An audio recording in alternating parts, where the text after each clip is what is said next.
올림들의 돌봄 사회적 협동조합이라고 하는 이제 곳에서 현재 이사장 역할을 하고 있습니다. 제가 지금 좀 떨려요.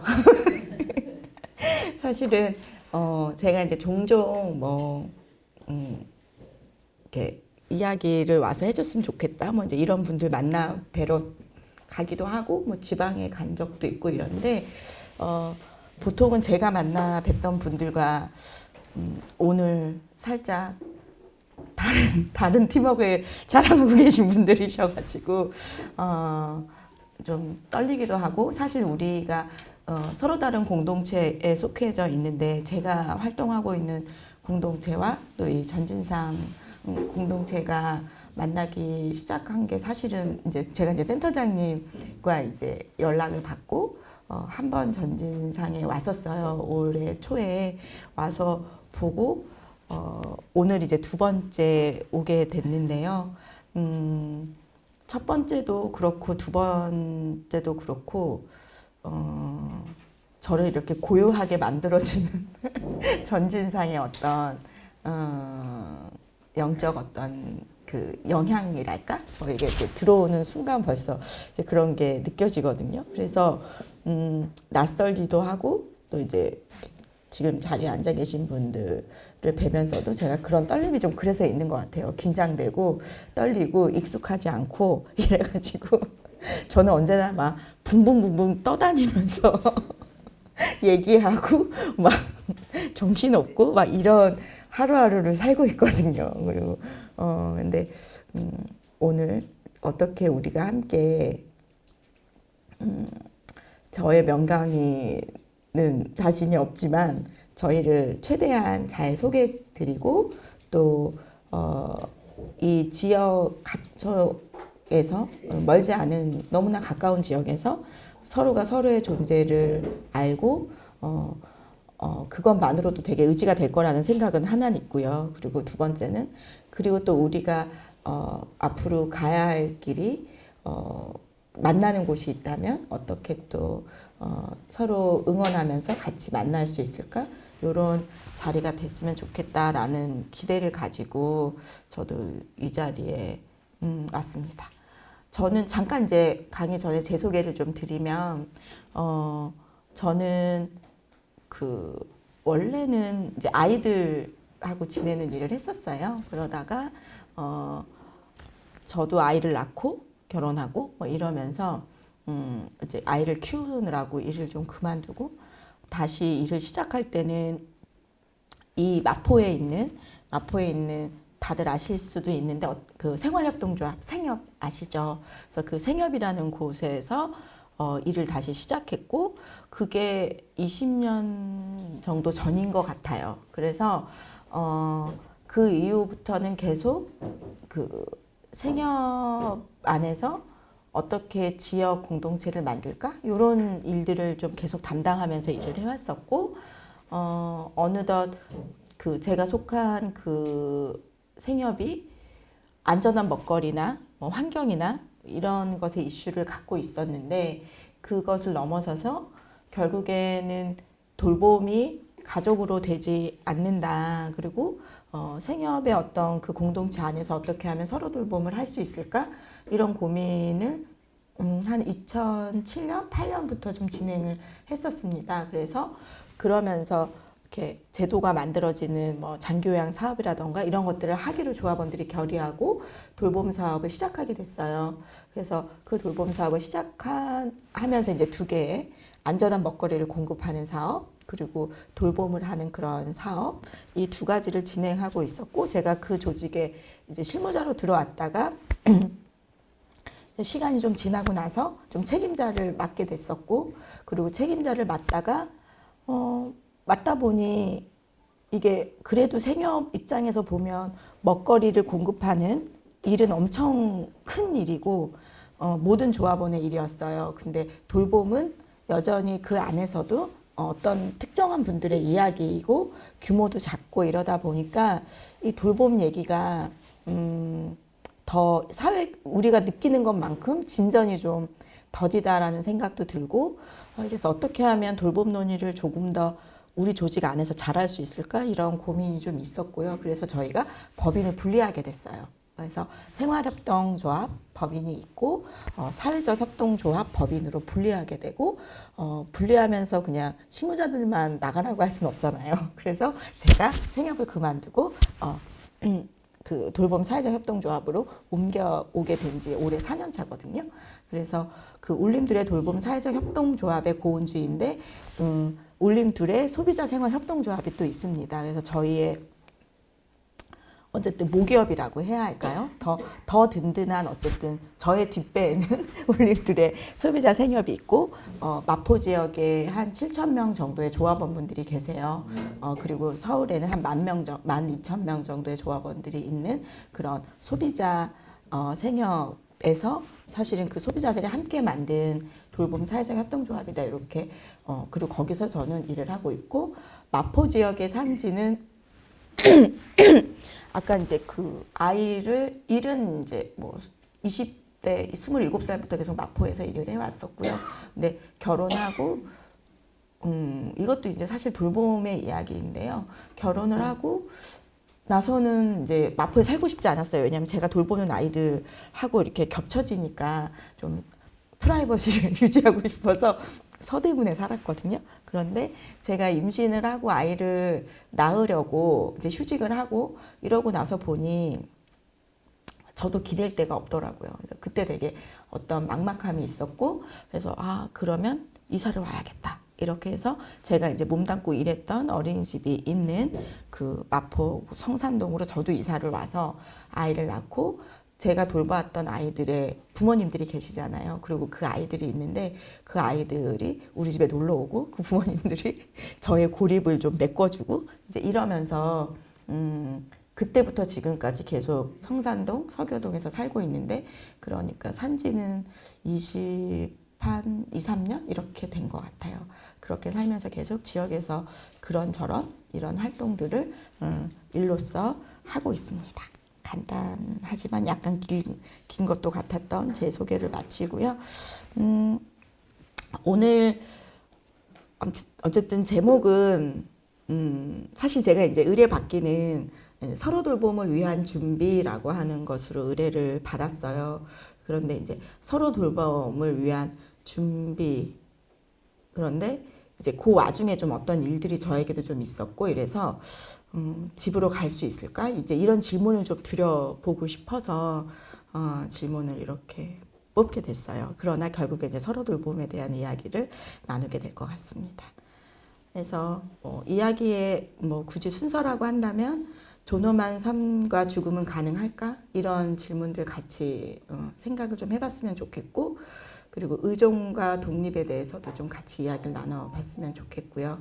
그리고 어떤 공동체, 지역사회라고 얘기할 수도 있고 공동체의 미션은 무엇일까? 그리고 맨 마지막에 이제 저희가 하고 있는 일에 대해서는 간단하게 말씀드리고 또 저희 울림둘레가 하고 있는 일이 있지만 그것이 또 한편 이 사회에서 국가 단위에서 움직이고 있는 어떤 흐름들, 지역사회 흐름들 이런 부분들 같이 살펴보면서 이야기를 좀 마칠까 합니다.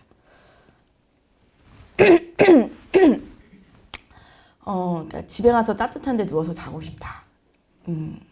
이분은 혈액암 3년 차고 전립선암, 암이 두 가지 암을 갖고 지금 3년 차 투병 중이신 남성 어르신이에요.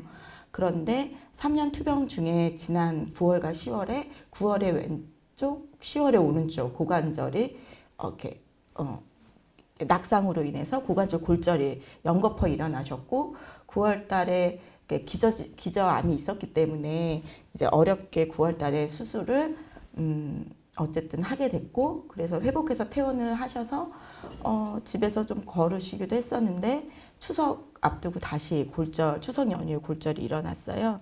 그래서 다시 10월 달에 들어가서 두 번째 오른쪽 고관절 수술을 하고 나서는 사실은 기력이 엄청나게 이제 저하가 됐고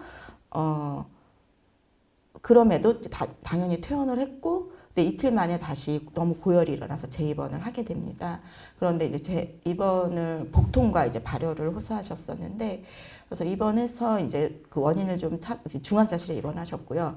폐렴과 장염이라고 이제 결론이 났었어요. 그래서 퇴원한 지 이틀밖에 안 되는데 이제 사실 폐렴이, 그래서 열이 한 40도까지 올라갔던 거죠.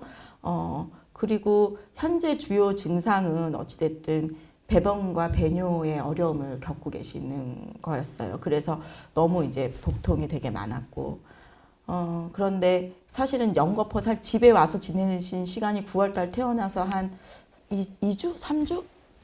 요 만에 다시 이제 또 낙상이 있었기 때문에, 그러니까 한 2달 정도를 뭐 중간에 잠깐 쉬었다가 계속 병원 생활을 하고 계시는 거예요.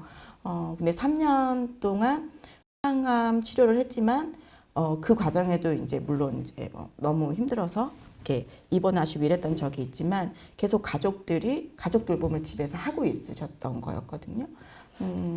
그런데 이제 더 이게 진전되기 때문에 오창에 원래 살고 계셨지만 김포에 큰딸과 합가를 하게 됐고 이사를 오셨고 주 돌봄자는 아내분이에요. 근데 아내도 동갑이니까 70대 중후반이시고 아내는 보통 여성분들이 허리와 관련된 근골격계 질환을 되게 뭐 일찍부터 갖고 계시잖아요. 그래서 이렇게 굉장히 허리도 아프시고 막 당연히 그러시죠. 그런데 주 돌봄자이시죠. 장기 요양은 상등급이기 때문에 요양보호사가 한 1년 전부터 이제 오고 계세요. 그래서 오고 있어서 그러나 하루에 3시간, 일주일에 5회 이렇게 오고 있고, 근데 지금은 이 뭐 병원을 입퇴원을 반복하는 과정에서 요양보호사는 다 중단되었습니다. 그리고 요양보호사 선생님들은 이 제도 안에서는 기다리기가 어려운 상황이에요. 왜냐하면 그 서비스를 갈 때만 급여를 받을 수 있기 때문에 서비스가 일시적으로 중단되면 생계가 유지되지 않는 거죠. 그래서 선생님이 계속 아무리 마음이 그렇더라도 이분의 퇴원을 기다릴 수는 없는 노릇이고요. 그래서 만약에 퇴원하게 된다면 다시 또 요양보호사를 연계해야 하는데 그것에 대한 시일이 걸리는 거고, 퇴원 일자는 병원에서 한 뭐 일주일, 2주 전부터 알려주는 건 아니잖아요. 바로 그냥 퇴원을 하게 되는 거라서 어찌됐든 그렇습니다. 그래서 입원하기 전에는 화장실을 혼자 가셨었어요. 가셨었는데 지금 상황은 기저귀를 착용하고 계셔야만 하는 그런 상황이 되었습니다. 그리고 2달간 입원을 했기 때문에 근육이 상당히 많이 손실이 됐고 수술 이후에 재활이 충분히 이루어지지 않았기 때문에 첫 번째는 걸을 수 있었지만 두 번째 수술 이후에는 지금 현재 걷는 것 연습을 못하고 있는 상황이에요. 그런데 이분이 하신 말씀은, 그러니까 계속 이제 어떤 통증과 이래서 이제 면회를 가면 하시는 말씀은 유일하게 한 말씀이에요. 집에 가서 따뜻한 데 누워서 자고 싶다. 집으로 가실 수 있을까요?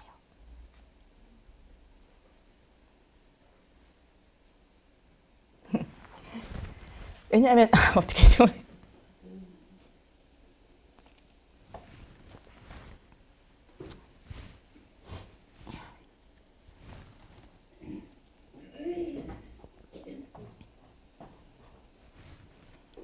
저희 아버지예요. 어떻게 화면이 사라졌어요. 구글. 네. 그러니까 사실은 저희 아버지예요. 네. 김포의 큰딸은 제 언니고 저는 둘째 딸이에요. 이 일을 하고 있는 둘째 딸이라고 하는 어마어마한 자원을 갖고 계시거든요. 저희는 딸만 셋이에요. 그래서 다른 어르신들에 비해서 엄청난 자원을 갖고 계신 거예요. 저희 부모님은. 저희가 굉장히 협력적으로 돌보고 있고 그 자식만이 아니라 그 자식의 가족들까지, 남편과 또 손자들까지도 굉장히 이제 협력적으로 그 어머니 아버지를 중심으로 일상을 바꿔가면서 그렇게 하고 있거든요. 그래서 사실은 이런 어떤 3년의 시간들을 함께 해왔는데 최대 위기라고 저는 생각하고 있어요. 어떻게 해야 되지? 그래서 너무 좀 막막하고 근데 아버지가 하시는 유일한 말씀은 집에 가서 자고 싶다 이 말씀이세요. 근데 집에 모시고 오면 그 다음에 어떻게 해야 되지? 완전 이런 게 되게 막막하고 그래서 제가 마포로 오시라고 그랬는데 어쨌든 김포로 가셔가지고 제가 제 가장 이제 원망스러운 것이 마포로 오시라니까 아무튼 김포로 가셨어요. 근데 이제 이게 마포와 김포가 많은 차이가 있습니다. 그 얘기는 조금 더 지나가다가 더 이야기를 할 수 있을 것 같아요. 제가 저의 아버지의 이야기를 이렇게 말씀드린 건 오늘 처음이에요. 그렇고 그래서 저의 마음도 조금 더 간절해졌던 것 같아요. 그러니까 이 일을 하면서 그러니까 제가 이 일로 온 지 4년 차라고 말씀드렸는데 오자마자 아버님이 이렇게 혈액암 이제 판정을 받으시고 전립선도 3기 이상을 동시에 이제 진단을 받고 이러면서 아버지를 관찰하고 아버지를 돕고 이러는 과정이 저에게도 많은 이제 서로에게 많은 영향을 미치면서 제가 이 일을 하고 있는 것이 우리 가족에게도 상대적으로 많은 위로와 도움이 좀 되었다고 저도 생각을 해요. 그런데도 불구하고 지금까지는 그렇게 할 수 있었는데 이런 어떤 개인적 혹은 제가 속한 공동체가 하고 있는 것의 노력으로도 어쩔 수가 없는 것들이 있구나. 그 장벽을 다시 만나는 거고 조금 더 빨리 노력했으면 조금 더 오실 수 있지 않았을까 하는 그런 생각도 들고 그래서 이제 저의 목표가 거꾸로 되어가는 것 같아요. 집으로 오실 수 있도록 구체적으로 말은 되게 많이 했었거든요. 내가 살던 곳에서 존엄한 노후를 보낼 수 있는 것이 저희들의 모토였었는데 막상 저희 아버지 굴도를 보실 수 없다는 거 그리고 수없이 저희와 헤어졌던 많은 어르신들 한 분 한 분 이것을 그냥 넘어갈 수는 없겠구나 이런 생각들이 조금 더 제 안에서도 저의 동기로 더 많이 올라오는 것 같습니다. 그렇다면 이분을 이제 집으로 돌아가기 위해서 필요한 것은 어떤 것들이 있을까요?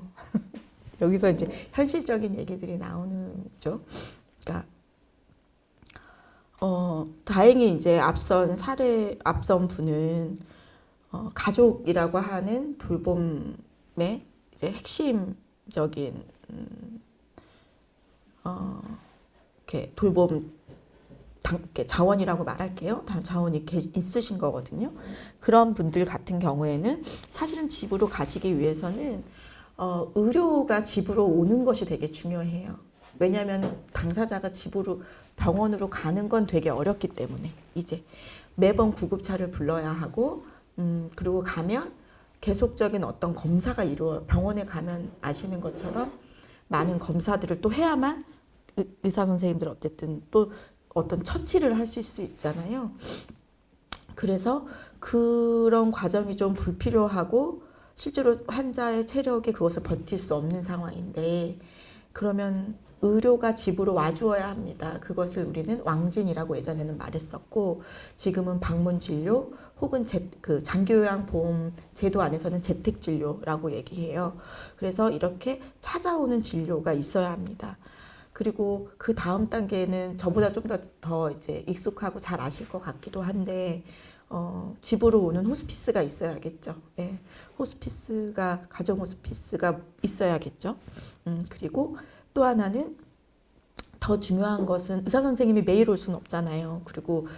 그리고 당연히 이제 여기 재택의료에는 찾아오는 간호사도 포함되어 있는 말씀이에요. 그래서 간호사도 집에 와야 돼요. 의사 선생님이 한 달에 한 번 오면 간호사는 한 달에 2번 정도는 우리 집에 와줘야 되고 그런데 매일매일은 누가 와야 할까요? 그쵸. 간병사, 요양사 분이 오셔야 되죠. 그런데 하루 아까 3시간이라고 했잖아요. 그리고 주 돌봄자도 있죠. 그런데 하루 3시간에 와서는 실은 그 기저귀를 착용하고 있는 배변 배뇨를 하루에 한 번만 갈아드릴 수는 없잖아요.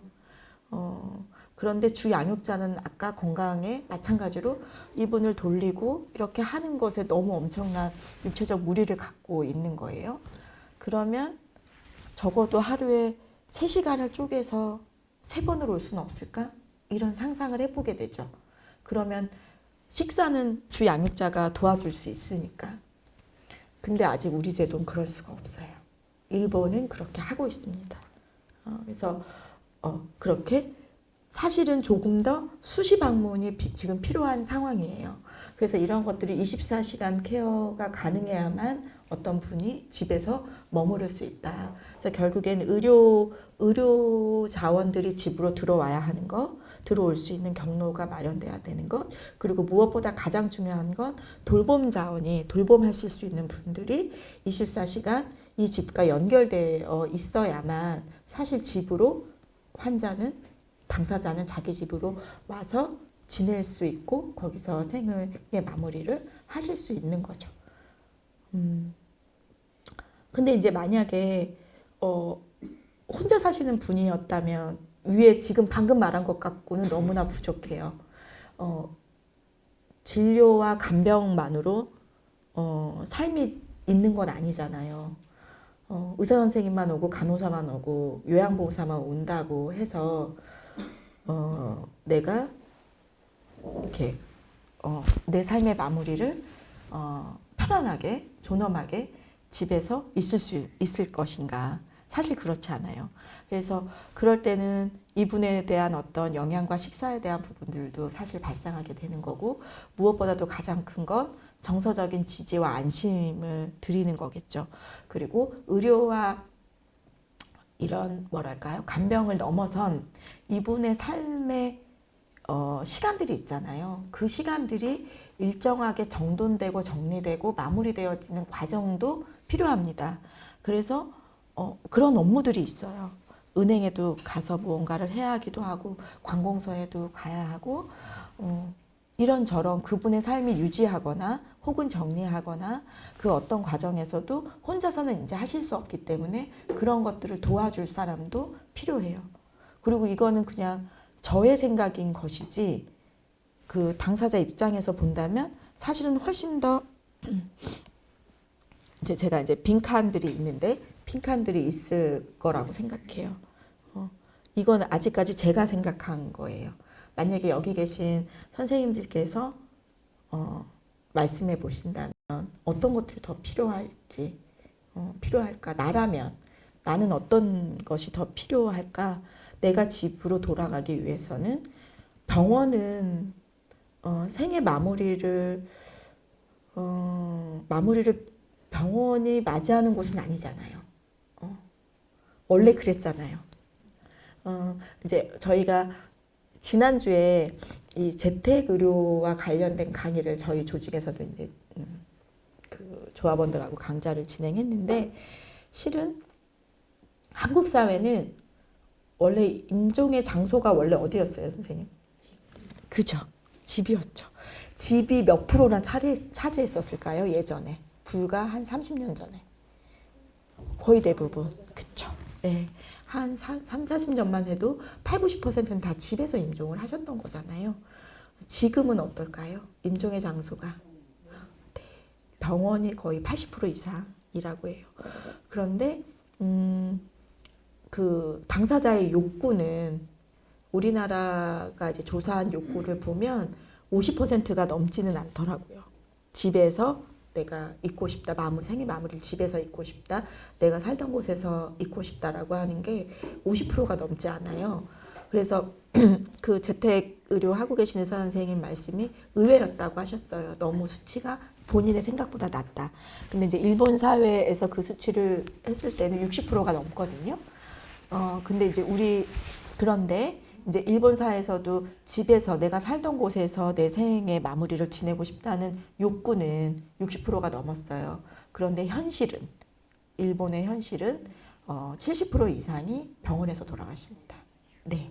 그러니까 다르지 않아요. 저희와 다르지 않은데, 그러면 한국의 어르신들은 우리의 현실은 병원에서 임종하시는 것이 일본보다 더 높을 거고, 수치가 나와 있지 않은데 80% 어서 오세요. 80% 이상이실 거고 그러면 욕구는 왜 50% 이하일까? 뭐 그런 생각을 하게 돼요. 그래서 제가 저희 엄마하고 지난주에 대화를 한번 엄마의 의견을 아빠 때문에 아까 이제 그런 상황이셔서 여쭤봤어요. 저희 엄마는 뭐라고 말씀하시냐면요. 그 이전부터 뭐라고 말씀해 오셨었냐면요.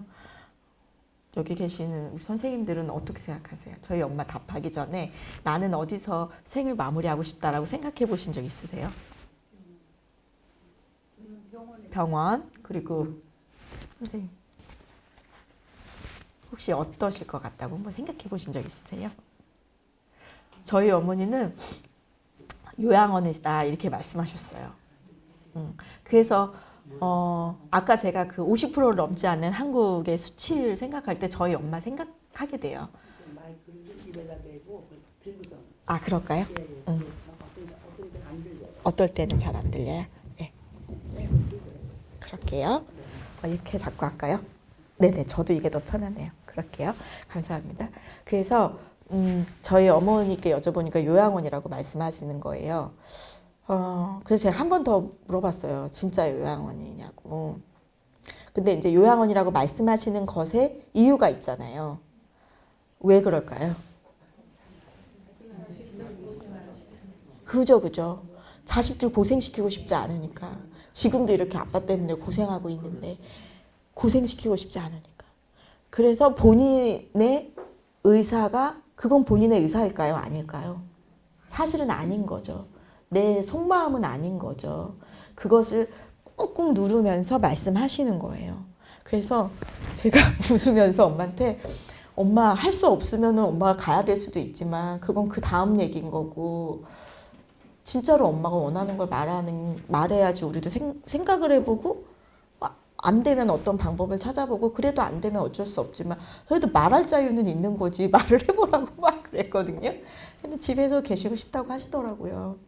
아까 그 50% 아래라는 그 수치에는 저는 정말로 남에게 폐를 끼치고 싶지 않다. 특히나 자식들의 부담이 되고 싶지 않은 한국의 어머니, 부모님들의 마음이 있는 것 같아요. 그리고 또 하나는 그만큼 상상할 수 없어요. 그러니까 조건이 준비되어 있지 않은 걸 아시잖아요. 근데 집으로 갈 수 없는 걸 뻔히 아는데 내가 고집할 수 없잖아요. 그만큼 일본 사회와 비교할 때 한국 사회는 준비되어 있지 않은 걸 당사자분들도 아시는 거죠. 이게 집으로 오는 순간 얼마나 험난해질 것인가. 우리한테 지금 방금 제가 그냥 사실 더 많은 것들이 있는데도 그냥 우선순위를 뽑아보면 이 정도인데 이게 없는 거잖아요. 이게 없는 상황에서 내가 어떻게 집으로 가지? 이런 사실은 꿈꿀 수 없다는 거. 그래서 이미 어떤 사람들의 마음속에 내가 자유롭게 말할 수 있는 것이 박탈되어져 버린 제거된 이런 꿈이라는 게 사실은 있는 거죠. 그렇기 때문에 많은 어르신들은 자기의 소망을 말할 수가 없는 그러면 비난받을까 봐 말할 수 없는 그런 상황인 것 같습니다. 네. 여기까지고요. 그래서 여기서부터 우리의 이야기는 이제 출발해야 되는 거죠. 이미 존엄한 삶과 존엄한 죽음은 가능할까? 현재는 아닌데 그럼 어떡하지? 그리고 그런 생각도 듭니다. 그러니까 그 존엄한 삶과 죽음의 경계라고 하는 것은 있는가? 경계가 있을까? 이런 생각이 들어요. 그러니까 때로는 왜 그런 말씀을 드리냐면 존엄한 죽음에 대해서 사람들이 많이 얘기해서 제가 이 말씀을 드리는 거예요. 존엄한 죽음에 대한 논의들이 많아지고 웰다잉이나 이런 얘기들도 많이 합니다. 그런데 사실은 존엄한 죽음을 이해하기 전에 그 존엄한 삶이 있어요. 그 직전의 삶이라고 하는 게 있습니다. 죽음의 순간만 존엄할 수 없어요.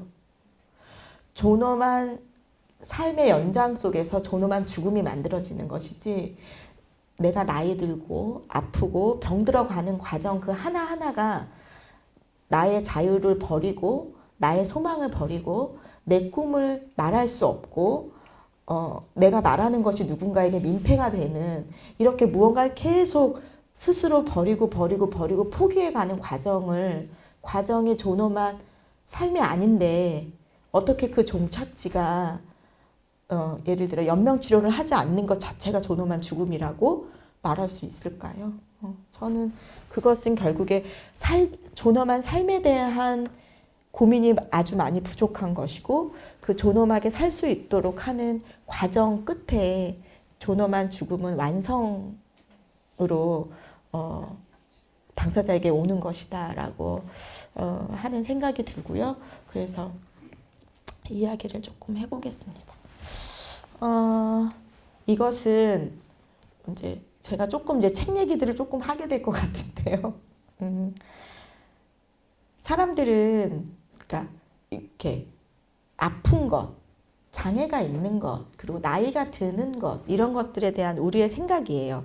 방금 전에 말씀드렸던 것처럼 민폐가 될까 봐 라고 어머님, 아버님들이 말씀해 주지 않으시면요. 내 욕구를, 내 소망을 말하지 않으시면 어떻게 될까요? 내 자식도 나와 똑같은 삶을 살다가 그렇게 됩니다. 나는 비록 안 되더라도 내 아이와 내 손주 때는 조금 더 존엄하게 살면 좋잖아요. 그런데 어찌됐든 우리는 어쨌든 아프고 나이 들고 이러는 것에 대해서 계속 미안한 마음을 갖고 있어요. 그러나 사실 그렇지 않다는 것이 이제 지금 제가 말씀드리는 거고요. 그런 것들을 요즘에 질병권이 보장되어야 된다 이렇게 말하기도 합니다. 왜냐하면 내 몸이 아픈데 몸을 회복하든 회복하지 않든 아픈 상태로 잘 살 수 있는 것은 권리이며 아픈 채로 평등하게 살아갈 권리를 질병권이라고 합니다. 누구나 일어나고 어느 날 갑자기 혹은 서서히 찾아오기 때문에 이거는 내 개인의 문제가 아니라 사실은 모두의 이야기이거든요. 그런데 우리는 아픈 사람을 보면 뭐라고 얘기하냐면 빨리 나으라고 얘기해요. 건강이 소망의 1순위예요. 왜냐하면 건강하지 않으면 참 살기 어려운 세상이거든요.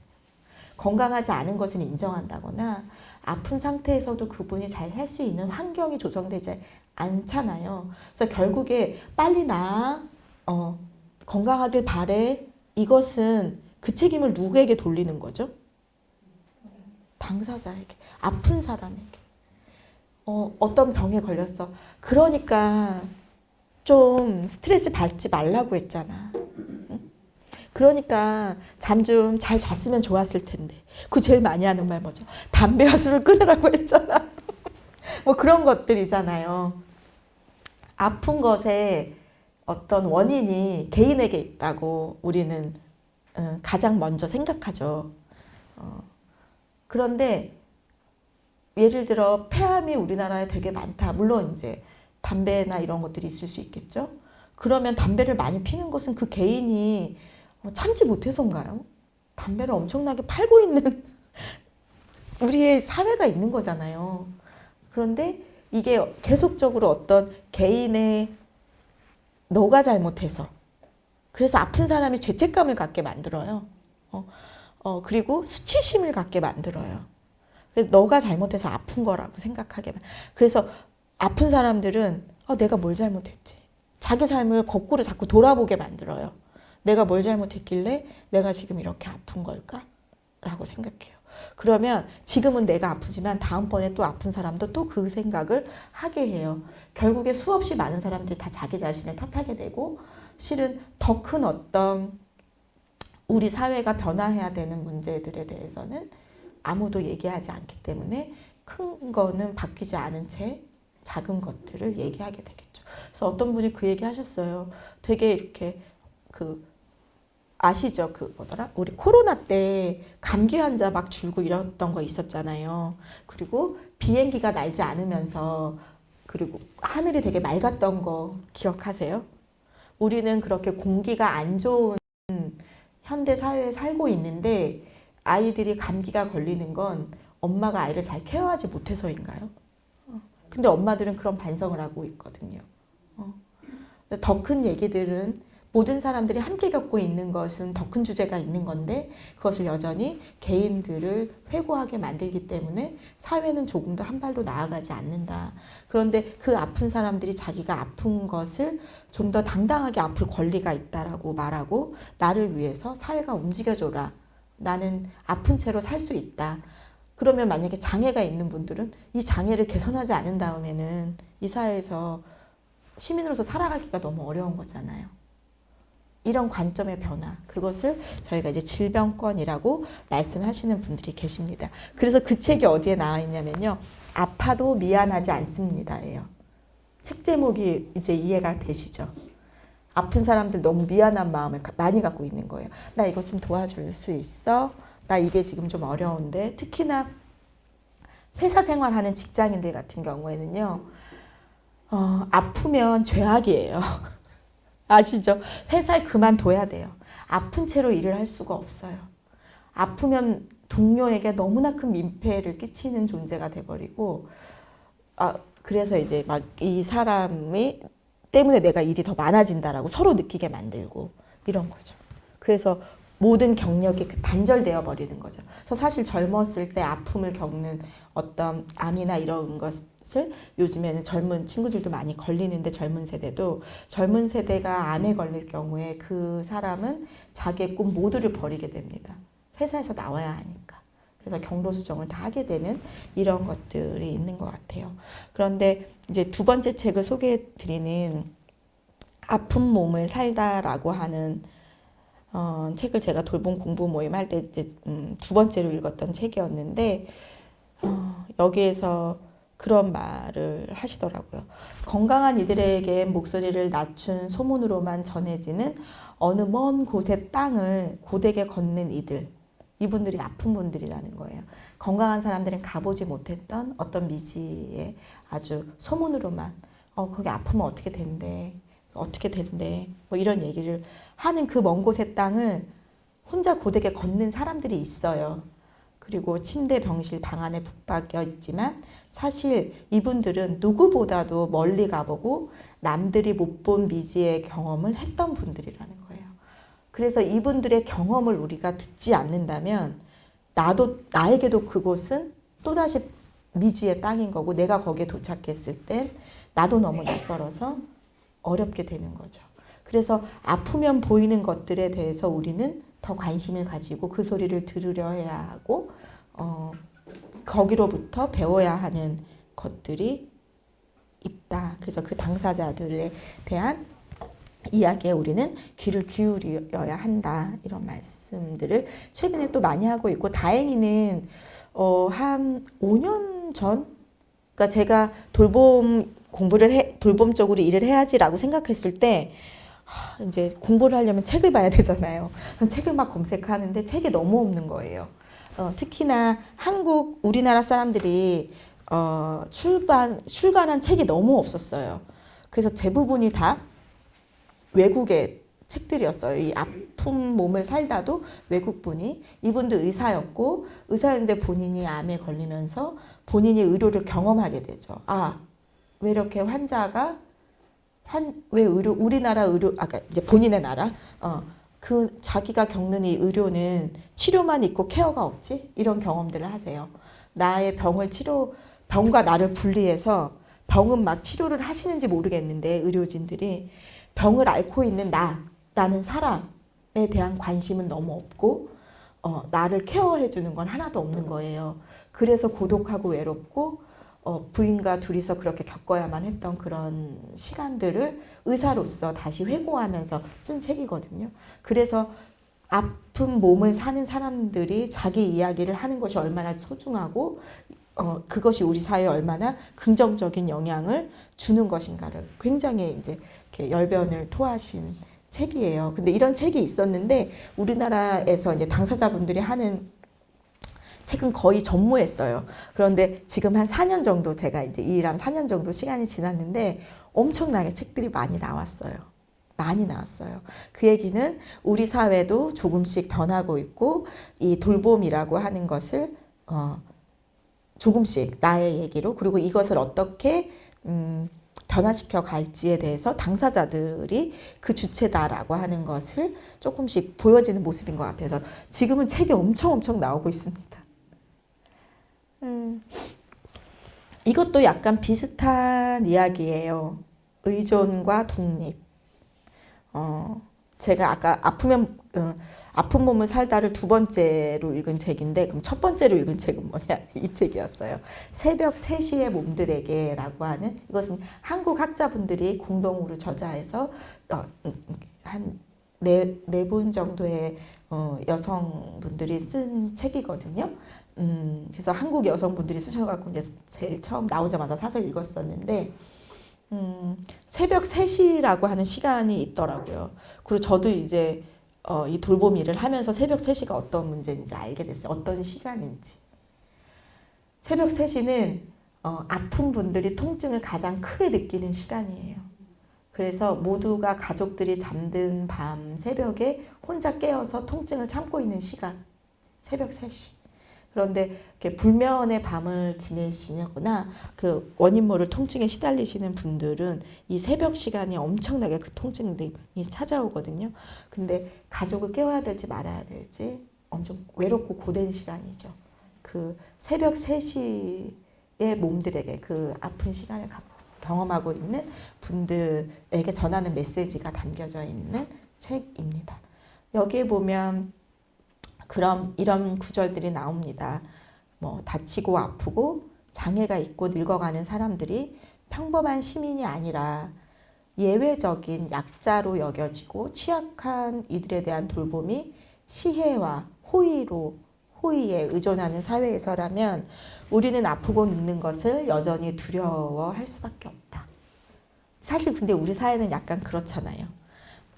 아프고 장애가 있고 늙어가는 사람들을 약자로 보고 취약하다고 생각하죠. 그리고 그분들에게는 시혜와 호의가 필요하다고 생각해요. 평범하다고 보지 않아요. 그래서 마치 나하고 분리하는 거죠. 나는 여기에 있고 그분들은 여기에 있어서 이렇게 우리는 물론 베푸지만 이분들은 영원히 우리에게 의존하고 있다라고 생각하게 만드는 거, 이러는 거. 그런데 실은 돌봄의 현장에서 보면요. 아까도 제가 앞선 챕터에서도 말했지만 아픈 사람들이 이야기하는 것은 그것 자체가 뭐죠? 그 이야기에 우리가 의존하고 있는 거예요. 그러니까 그분들이 저희에게 배움을 주는 거잖아요. 그렇죠? 그분들이 일방적으로 받고 있는 게 아니라는 거예요. 그분들은 온몸으로 본인이 아프면서 말해주고 있는 거예요. 그래서 일방적이지 않아요. 그분들도 우리에게 주고 있는 것이 있어요. 그런데 거꾸로 계속 우리가 계속 주고 있다고 생각하는 거예요. 받고 있는 것에 대해서 잘 모르고 있는 거죠. 눈이 뜨이지 않았기 때문에. 우리의 사고의 전환이 일어나지 않았기 때문에. 그래서 계속 그분들은 뭘 계속 싸다 줘야 되는 것, 되게 피곤하고 우리를 힘들게 하고 그렇게 되면 내가 만약에 그 입장에 서게 된다면 싫잖아요. 그러고 싶지 않잖아요. 그래서 사람들이 아프고 늙는 것을 두려워하죠. 우리 사회는. 겁나고 내가 치매 걸리는 게 어르신들이 가장 겁나죠. 왜냐하면 치매 걸린 사람을 보는 우리의 시선이 있기 때문에. 치매 걸리신 분이 우리에게 주는 선물들도 있잖아요. 만약에 치매 걸리신 분들이 지역을 잘 돌아다닐 수 있는 사회라면 누가 제일 도움을 많이 받겠어요? 그분들이 도움을 받겠어요? 아니면 평범한 한 사람 한 사람들이 도움을 받겠어요? 모두가 도움을 받을 거 아니에요. 알아볼 수 있는, 지금은 전부 다 한글 간판도 없어졌지만 다 영어 간판에 글들만 있는데 이런 간판들이 그림이 좀 그려져 있고 이래서 여기가 뭐 하는 곳인지를 조금 더 쉽게 알아볼 수 있게 간판들이 싹 바뀐다면, 그리고 차들이 그 주거지 안으로는 들어오지 않고 좀 주거지 바깥에서 멈춰줘서 빨리 달리는 차들이 동네에는 없다면, 그리고 상점들마다 의자들을 바깥으로 내어놓아서 지나가다가도 앉을 수 있는 의자가 있다면 그러면 누가 좋을까요? 아픈 분들만 좋을까요? 그렇지 않잖아요. 모두가 도움을 받게 되겠죠. 네. 그래서 여기서는 이 책에서는 이렇게 말합니다. 오히려 우리에게 돌봄의 장면에 머무르게 해줄 철학과 방법과 기술이 필요하다. 돌봄은 희망할 만한 것, 머무를 만한 것, 마땅히 배워야 하고 깊이 경험할 가치가 있는 것으로 자리매김되어야 한다. 모든 인간은 시민으로서 사회 안에서 살아가기 위해 돌보는 실력, 돌봄받는 실력 둘 다를 키워야 한다. 실은 제가 얘기하고 싶은 모든 것은 이 구절에 다 있는 것 같아요. 돌봄의 장면에 우리는 머무르고 있는가? 머무르고 있지 않아요. 그래서 철학과 방법과 기술이 있는가? 우리 사회는 그런가? 질문 한번 대답해 주시, 한번 생각해 봐 주세요. 이따가 좀 쉬었다가 뭐 질문하고 이야기 나눌 때 이런 얘기들 선생님들의 생각을 말씀해 주셔도 전 되게 좋을 것 같아요. 그리고 돌봄은 희망할 만한가? 그리고 마땅히 배울 만한가? 독박 돌봄이 있는 이 현실에서 돌봄은 희망할 만한가요? 내가 누구를 돌보고 싶다 막 이런 생각이 드시나요? 한번 말했다가 이게 족쇄가 될까봐. 그쵸? 아이고 내가 사실 처음엔 마음이 나거든요. 아이고 내가 도와주고 싶어 이런데 그 어떤 우물로 나만 딸려 들어가고 나만 남게 될까봐 겁이 나잖아요. 그래서 머무르지 못해요. 네, 나도 같이 갈 수가 없어요. 주저주저 하게 돼요. 그리고 한국 사회가 지금 가장 많이 겪는 어떤 위기라고 하는 건 그래서 돌봄에 머무를 사람이 없는 것이 위기예요. 제가 지금 하는 일이 그런 일이고 아주 핵심적으로 돌봄을 제공해야만 하는 어떤 핵심 인력이라고 말할게요. 요양보호사가 없습니다. 병원에 가면 간병인을 구하는 것이 너무나 없습니다. 그래서 이것은 사회적으로 돌봄을 희망하고 머무르고 하고 싶은 일로 만들지 않잖아요. 피하고 싶고 되도록이면 난 아니었으면 좋겠고 이런 일로 거기에 머물러 있기 때문에 일하는 사람이 없어요. 저희는 전쟁이에요, 선생님들. 진짜 저희 사무실에 와서 보면 전쟁을 경험하실 거예요. 매일 전화 받고 선생님들 면접 잡고 뭐 하고 또 갔다 오시면 안 한다고 하고 그러시고 뭐 병원에 간병인 찾는데 간병인 선생님들 거의 막 전쟁같이 찾아지게 되고 안 되고 하다가 조금이라도 어려우면 그만두신다고 하죠. 그리고 이제는 얼마 전에 올 초에 또 그런 얘기가 있어서 되게 많이 속상했었는데 돌보는 분들이 너무 없으니까 수입하자 이런 말 나왔었어요. 혹시 뉴스 보셔서 이런 돌봄에 조금 관심이 있으셨던 분들이라면 들으셨을 수도 있는데 돌봄 인력을 해외에서 그러니까 이렇게 동남아시아나 뭐 이런 우리보다 조금 덜 사는 나라의 여성을 수입해서 돌보게 하자라고 하는 게 우리나라 돌봄 정책이었어요. 정책으로 얘기되었었어요. 잠깐. 이게 할 짓인가 이런 생각이 들었었어요. 저는 그 얘기를 듣고 우리가 서로 이렇게 살아가고 누구나 다 이런 시기들을 맞이하는 건데 그게 이 안에서 한국이라는 이 나라 안에서 이게 해결이 안 돼가지고 자기 아이를 낳고 키워야 하는 어떤 또 다른 나라의 여성이 있어요. 그런데 돈 줄 테니까 와 이거잖아요. 그럼 자기 아이는 두고 여기에 와서 돈 벌러 엄마들이 여길 와야 해요. 그것이 사람과 사람 사이에 해야 될 일인가 이런 생각이 들어요. 계속 돌봄을 누군가에게 전가하는 거거든요. 내가 할 수 없으니까 요양보호사에게, 요양보호사가 안 구해지니까 다른 나라의 요양보호사에게 이렇게 계속 떠넘기면 여전히 그것은 할 수 없는 일이 되고 나는 하고 싶지 않은 일이 되는 거죠. 그러면 그 반대편에 있는 그 돌봄을 받아야 하는 당사자는 어떨 것 같아요? 제가 장담하건대 좋은 돌봄을 받으실 수 없습니다.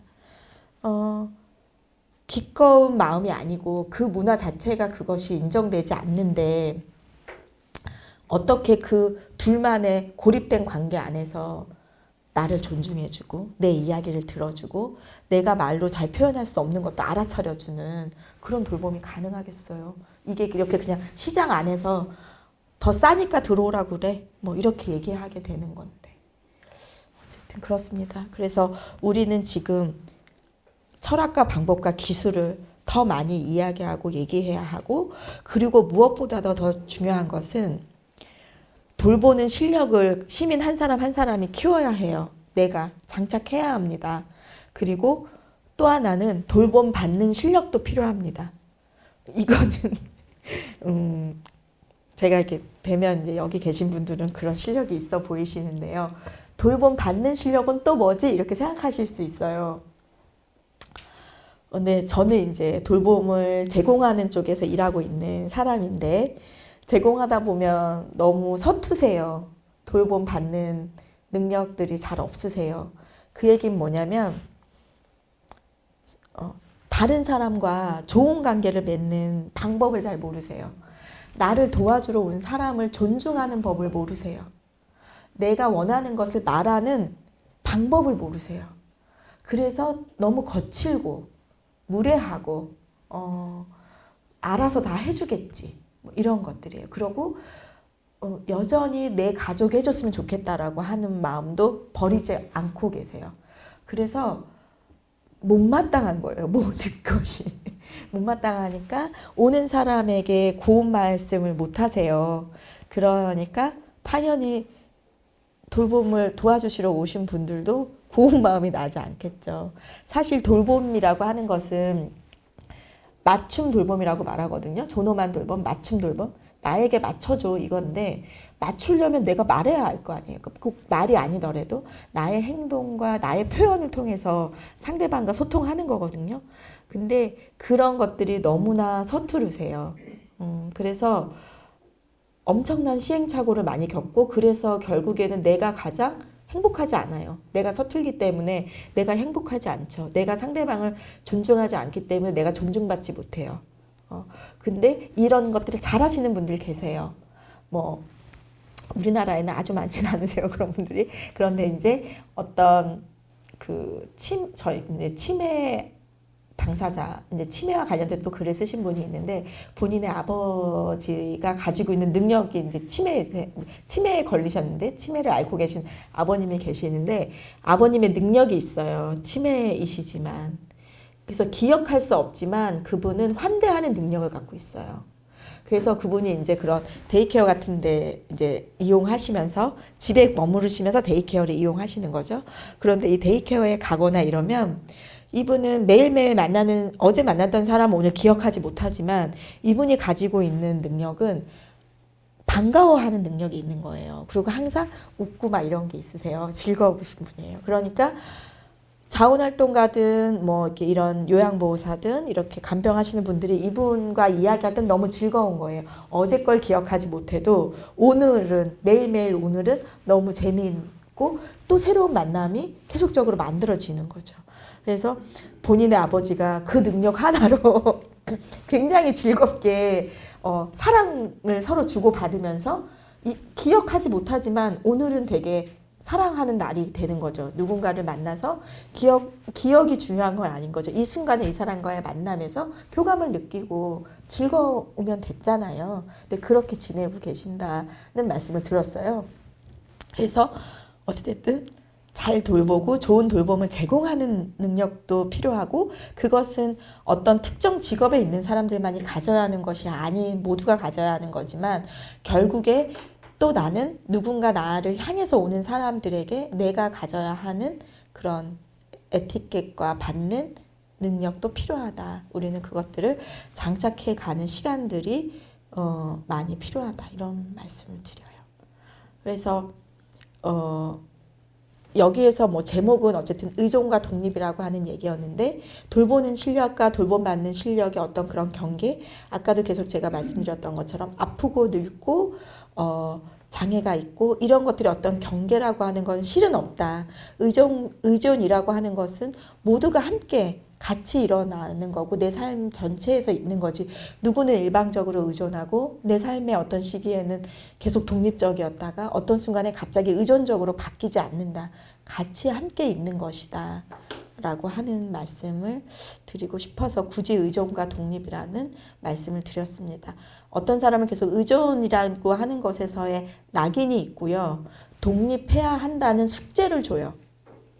이상하게도 독립해야지 막 이러면서 숙제를 주고 독립하지 못하고 의존하는 사람들을 안타깝게 보거나 미숙하게 바라보는 시선이 있거든요.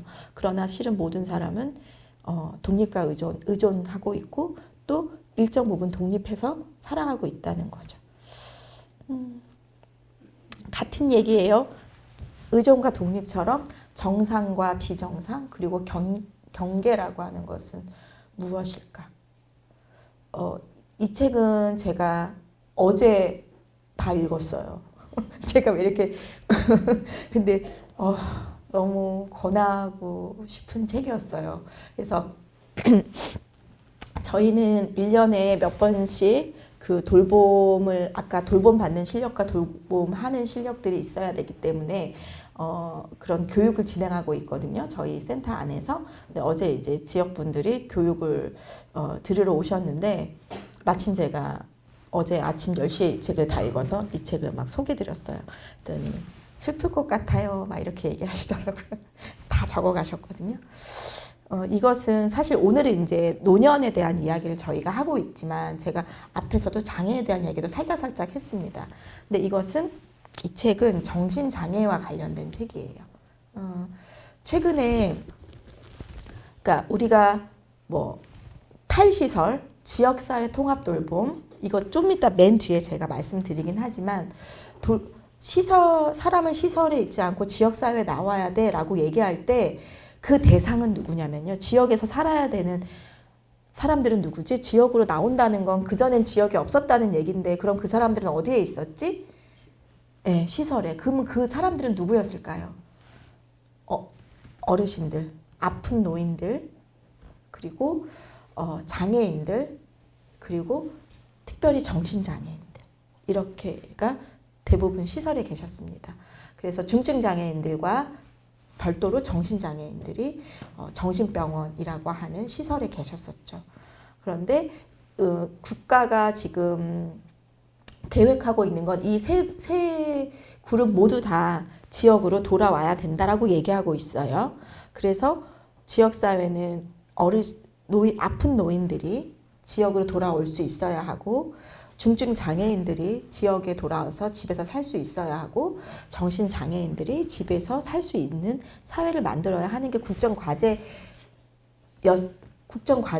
제가 지금도 국정과제인지 잘 몰라가지고 함부로 말을 못하겠어요. 왜냐하면 지금은 뚜렷이 그런 말씀들을 안 하고 계셔서. 근데 얼마 전까지만 해도 그게 국정과제였습니다. 근데 왜냐하면 이 국정과제는 바뀔 수가 없어요. 시설로 가자라고 얘기하면 예산이 너무 많이 들거든요. 그래서 국가가 그 예산이 없어서 지금 그렇게 얘기하고 있는 거기 때문에 변하지 않을 거라고 저는 생각해요. 그래서 사실 우리 안에서 이 정신장애라고 관련된 얘기들도 실은 더 많이 나누어야 하는 영역이기도 해요. 그래서 지금 이 책이 있는데 이분도 의사 선생님이세요. 죽음을 배우는 시간이라고 하는 의사로서 죽음의 과정에 대해서 솔직하고 디테일하게 이제 존엄한 죽음에 대해서 쓴 한국 여성 의사거든요.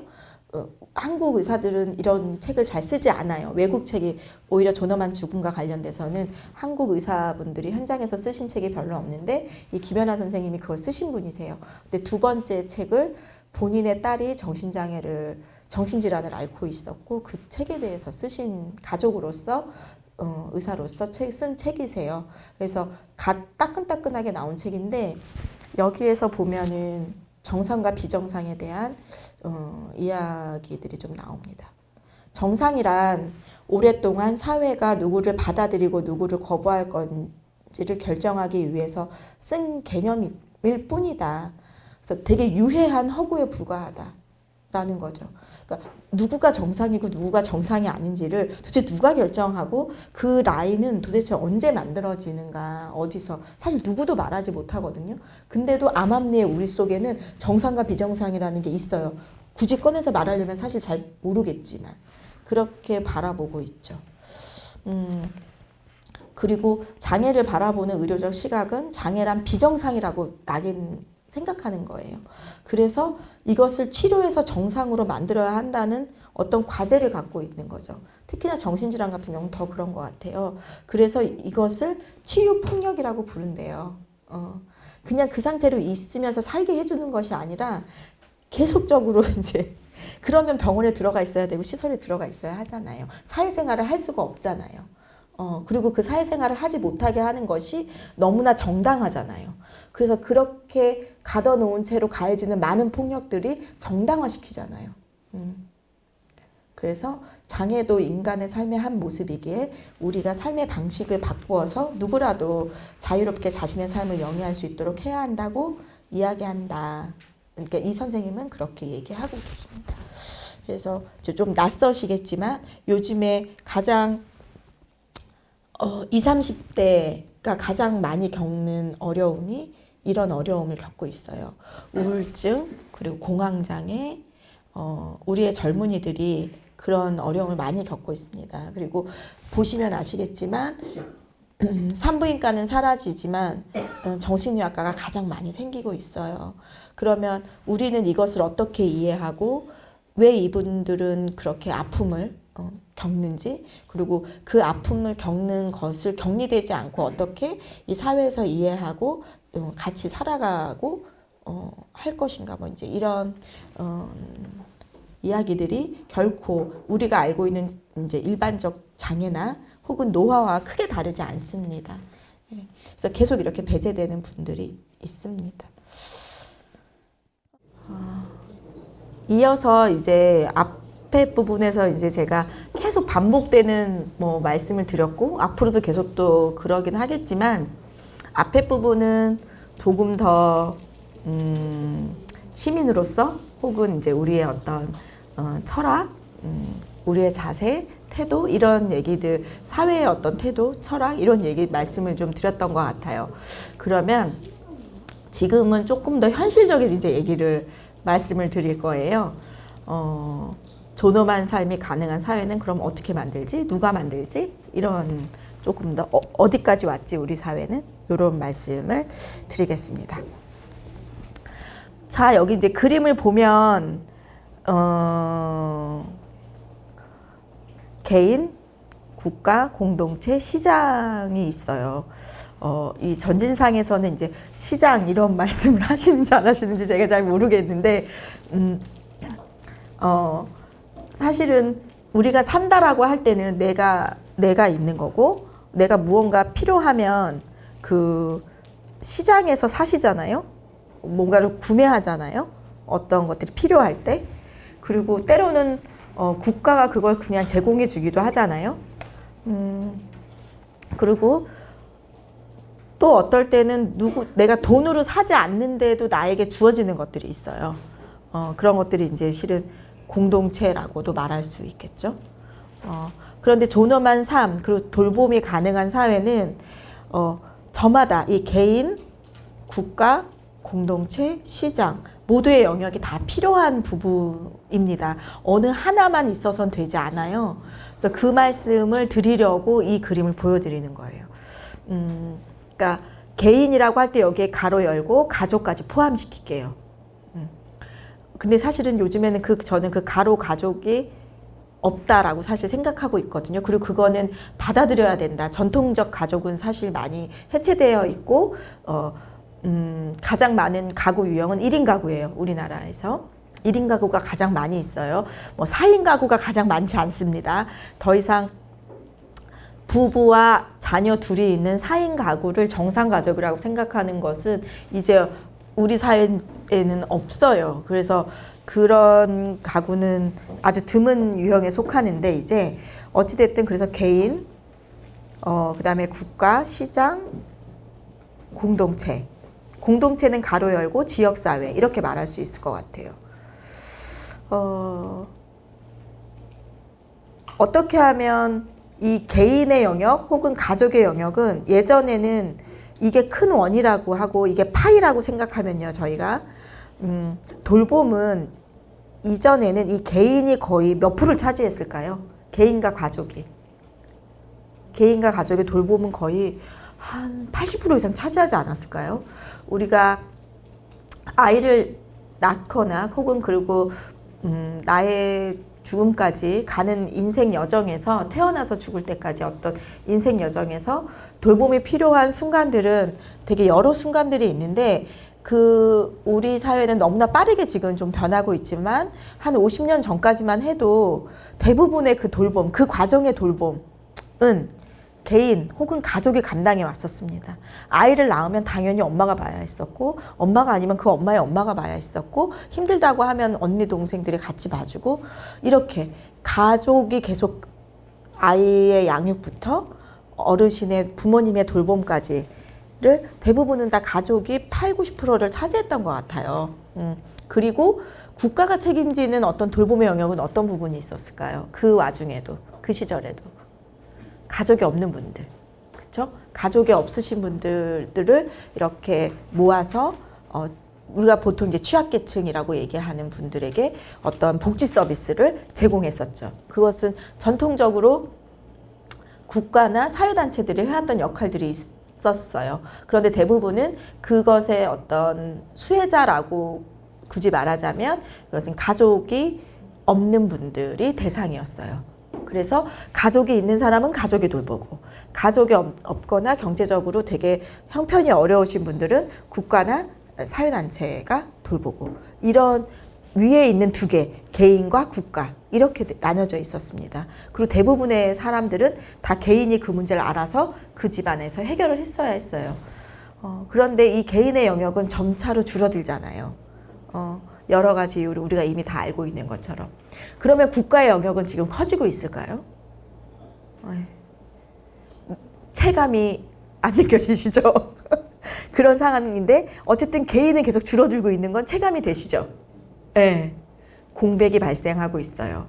그래서 그 부분을 누가 들어오고 있냐면 시장이 들어오고 있습니다. 그래서 이것을 영리적으로 이게 수익이 되겠구나라고 해서 물건으로 사고 파는 시장이 개입하게 돼요. 그래서 돌봄 서비스라고 하는 것이 우리 사회에 이제 출시됐죠. 그리고 그게 제도적으로 출시된 건 장기요양보험 제도예요. 그리고 우리나라는 2008년에 장기요양보험제도가 시작이 되면서 이 영역을 시장으로 밀어 넣었어요. 시장이 해. 그러니까 제도를 만들고 그 일을 전달할 주체가 필요하잖아요. 그 전에 국가가 전달하던 복지 서비스는 비영리인 국가들이 해결했다. 비영리 어디가? 어디로 갔을까요? 선생님 도와주세요. 네네. 그래서 그 동안은 비영리인 그 복지관이나 이런 곳들이 해왔었거든요. 국가가 비영리 기관들에게 하라고 이제 그 영역을 이제 부탁하면서 복지 전달 체계는 그렇게 갔었어요. 그런데 장기요양 제도가 시작이 되면서 그때는 이 영역을 누구한테 하게 했냐면 시장이 하게 했어요. 그래서 누구라도 사회복지사 2급 자격증이 있으면 어르신 돌봄 사업을 시작할 수 있게 되었습니다. 그리고 그 안에는 기존의 복지에서 하던 그런 영역이 있는 것이 아니라 어떤 파견 사업, 매칭 중심의 사업, 그러니까 이렇게 사람을 그냥 보내주는 역할만 하면 되는 그런 것으로 장기요양 제도가 시작이 됐어요. 그리고 우리나라의 고령화가 너무나 빨랐기 때문에 사실 정부는 그것이 자신이 없었죠. 이 빠른 거를 따라가기 위해서 국가는 엄청나게 움직이는 게 힘이 드는데, 그리고 비영리 영역도 되게 힘이 드는데, 시장은 언제나 준비되어 있거든요. 빠르게 이것이 수익이 된다라고 하면 엄청나게 많은 기업들이 다다다다닥 준비할 수 있잖아요. 그래서 수많은 자영업자들이 생겨났어요. 돌봄 사업을 하고 있는 수많은 자영업자들, 장기요양 기관들이 그분들이십니다. 수많은 개인들이 다 그것들을 창업하게 만들었고, 그래서 우리나라 노인 돌봄은 그렇게 시작을 했습니다. 그래서 그 안에 어떤 아까 얘기했던 가치와 철학과 방법과 이런 것들이 구축되기도 전에 그 개인 분들이 그것을 책임져야만 했어요. 그래서 저는 그 개인 분들이 문제다라고 얘기하는 것이 아니라 그렇게 책임을 전가했다고 생각해요. 그래서 근데 막상 저도 센터장이었지만 이제 제가 센터장을 물려줘가지고 지금 센터장이 아니라서 제가 센터장이더라도 센터장 혼자와 요양보호사 30분과 같이 일을 해야 되는데 저는 업무 관리하기에도 바쁜데 언제 이런 돌봄의 질을 생각하죠? 그리고 제도가 주는 수가는 되게 낮아요. 그래서 최저임금에 선생님들께 급여를 주면서 내 월급을 하나 마련하기도 쉽지 않거든요. 그게 시장의 모습이에요. 그런데 그럼에도 나의 일할 자리가 있기 때문에 그리고 어떤 제도 자체가 요구하지 않아요. 더 이것도 하셔야 됩니다. 이것도 하셔야 됩니다. 뭐 좋은 돌봄을 하기 위해서 이렇게 하십시오. 이렇게 하십시오라고 하는 가이드도 하나 없었습니다. 장교양이 시작될 때. 그래서 그냥 시장이 해봐. 시장의 창의력을 믿는 거죠. 해봐. 누구나 다 뛰어들었어요. 그러고 나니까 어떤 결과가 일어났을까요? 다 어려워서 그만두셨죠. 그렇게 시작한 개인분들은 사실 기댈 곳이 없었고 많은 분들이 블루오션처럼 노인 요양 사업을 엄청나게 해서 사회복지사 자격증도 많은 분들이 따시고 막 이렇게 했지만 그 영역은 작은 우리가 뭐 지역에 치킨 가게 많이 생겨났다 사라지는 것처럼 혼자 하시는 분들은 다 사라졌고 지금은 어떻게 됐냐? 거대 프랜차이즈로 변화했습니다. 병합하고 이렇게 해서 거대한 프랜차이즈가 되고 프랜차이즈가 된다고 하는 와중에서도 또 우리나라 자본을 갖고 있는 회사들도 있지만 외국계 자본들도 되게 많이 들어왔어요. 그것이 시장의 모습이에요. 시장은 그렇게 국가가 책임지지 못하고 개인이 책임지지 못하는 이 와중에 어떤 돌봄이라고 하는 문제, 과제를 시장이 다 이렇게 가져갔어요. 근데 시장이 나쁜 건 아니죠. 시장은 나쁜 건 아니죠. 좋은데 시장에게 가이드라인을 줬어야 했고 그리고 좋은 시장을 형성할 수 있도록 했어야 했다고 생각해요. 그런데 그렇게 하지 못하기 때문에 이 시장은 자충우돌을 엄청나게 겪고 그러고 나니까 국가가 이제는 이 시장을 만들어 온 주체들을 향해서 어떻게 비난하냐면요. 너는 되게 부정한 것 같아. 너네 되게 비리 있지. 부정하지. 사람들한테 좋은 돌봄 안 하지. 노동자들의 월급 니네가 착취했지. 이런 식으로 또 시장을 거꾸로 또 평가해요. 그래서 막 고발과 고소와 이런 것들이 또 엄청 있고 마치 그것은 그들의 잘못인 것처럼 그것의 가이드라인을 함께 만들어 갔어야 했잖아요. 그리고 그걸 준비해서 그렇게 좋은 시장을 형성할 수 있도록 도왔어야 했는데 그게 없이 어떻게든 해봐 이렇게 하고 딱 던진 거잖아요. 그래놓고 그 사람들은 모르니까 알아서 막 했고 어떤 사람은 거기서 낙오되고 또 어떤 자본이 있는 사람들은 자기 자신을 키워가고 가이드라인이 없으니까 최저임금 간신히 주고 뭐 어떤 것들 안 하고 그래도 누가 뭐라고 한마디 하지 않았고 그렇게 해갔던 것이 지금의 모습인데 이제 와서 이것이 감당이 안 되고 너무나 사회의 이슈가 되니까 이제 너희는 너무 부정해. 너네가 되게 나쁜 곳이야. 이렇게 하면서 막 뭐라 그러죠? 그런 평가하고 갑자기 막 엄청나게 또 강도 높게 이런 것들을 해내니까 이분들은 굉장히 화나겠죠. 해준 것도 하나도 없으면서 이 영역을 사실 우리가 구축해 왔는데 우리를 마치 범죄자 취급을 하는 거예요. 어떤 이 시장에서 또 헌신해 오신 분들이 계신데 그러면서 모든 전제가 너네는 부당 이익을 요구하는 주체라고 막 생각하면서 이 시장에 있는 분들을 존중하지 않으면서 또 이렇게 가고 있는 것이 현실이긴 해요. 그래서 어찌됐든 그런 시장의 영역이 있다. 그러면 다시 파일을 전체를 볼게요. 국가와 개인과 시장만 있으면 될까라고 하는 질문이에요. 우리 사회가 왜 국가는 자신이 없어서 이것을 시장으로 몰고 개인은 못하는데 불효자가 되어야 하며 시장은 공정성을 잃고 영리만 추구하게 될 때 이 세 주체의 중심은 누가 잡아야 하는가? 그렇죠. 그 중심을 누가 잡아야 하는가? 그게 바로 공동체인 거예요.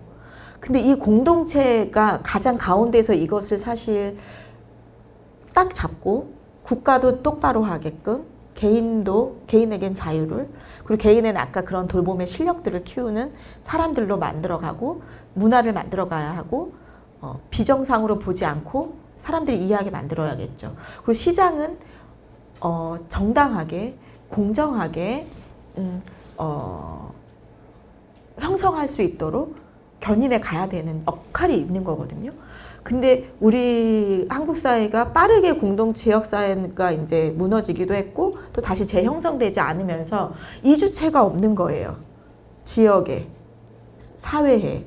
특히나 돌봄을 이슈로 한 이 주체가 없습니다. 그리고 뭐 기존에 뭐 어떤 조직들이 있을 수 있죠. 근데 그 시민사회 영역에서 혹은 지역의 공동체 영역에서 돌봄을 자기 문제로, 자기 주제로 꺼내놓지를 못하는 거죠. 뭐 그전에는 다른 여러 가지 이슈들도 있었겠죠. 뭐 우리 사회의 민주화라고 하는 이슈도 있었던 거고,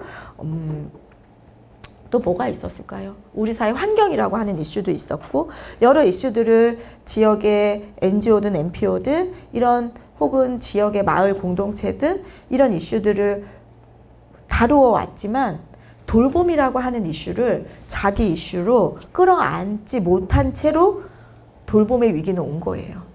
그래서 이 지역 공동체가 형성이 안 된 채로 혹은 있어도 자기 주제로 그거를 인식하지 못한 채로 시장은 열려버렸고 국가는 자기 책임을 떠넘겨버렸고 개인은 뭐랄까요, 독박 돌봄에서 정말 헤어날 수 없는 나락의 상태에 있는 거다.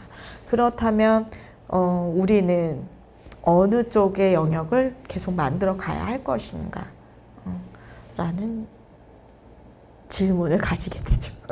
그래서 이런 구조다 이 말씀 드려요. 그래서 이게 만약에 하나의 큰 파이라면 저도 지금 얘기하다 생각이 들었는데 저 공동체 영역이 옆에 있을 것이 아니라 사실 안으로 들어와야 되는 거죠.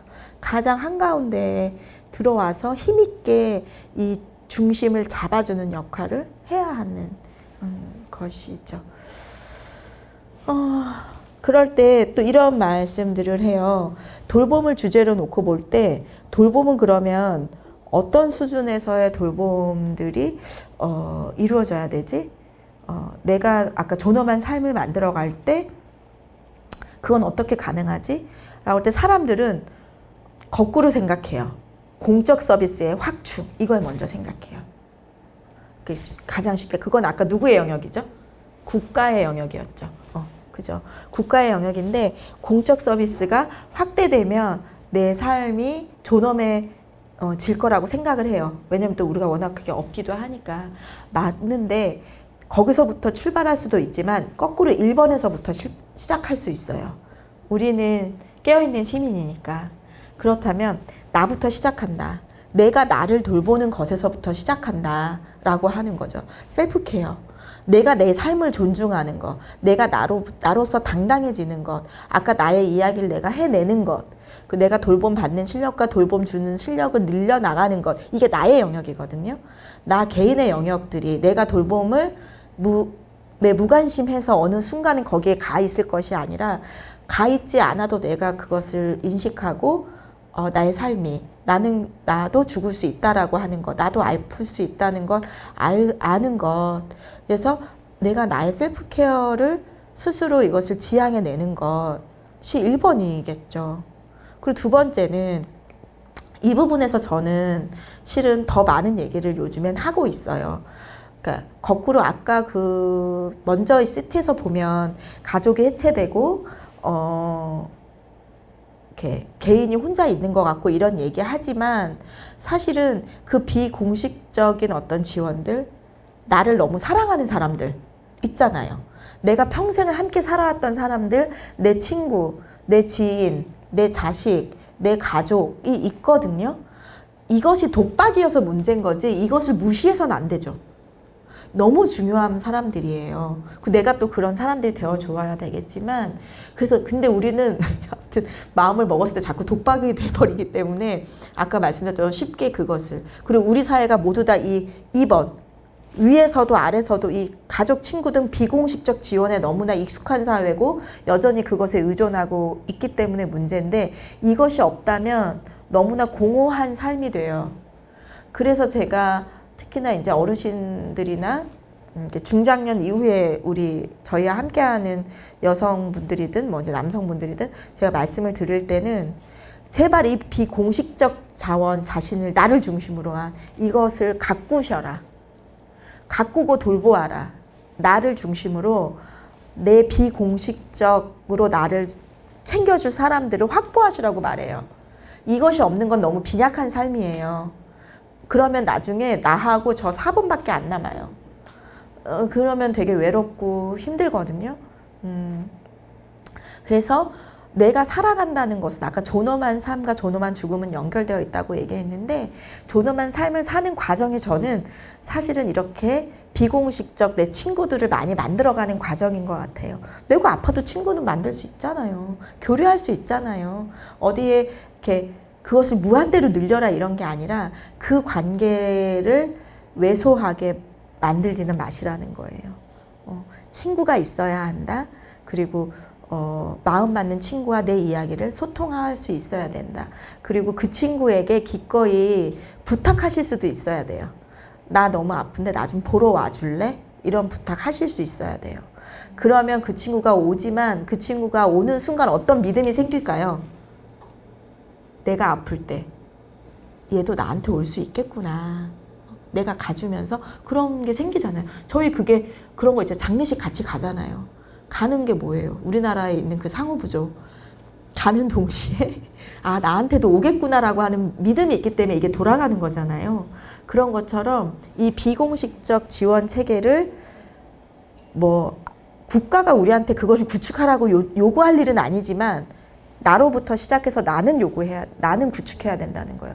나마저도 이걸 무시하면 안 돼요. 개인의 몫은 아니고 가족의 몫은 아니지만 내 옆에 있는 가족은 너무나 소중한 사람들이고 사랑하는 사람들이고 내가 사랑하는 사람들과 계속 그 사랑을 서로 확인하고 소중하게 서로 주고받는 것은 너무나 중요한 것이고 이것이 빠진 노년의 삶은 되게 공허하다라는 말씀을 드립니다.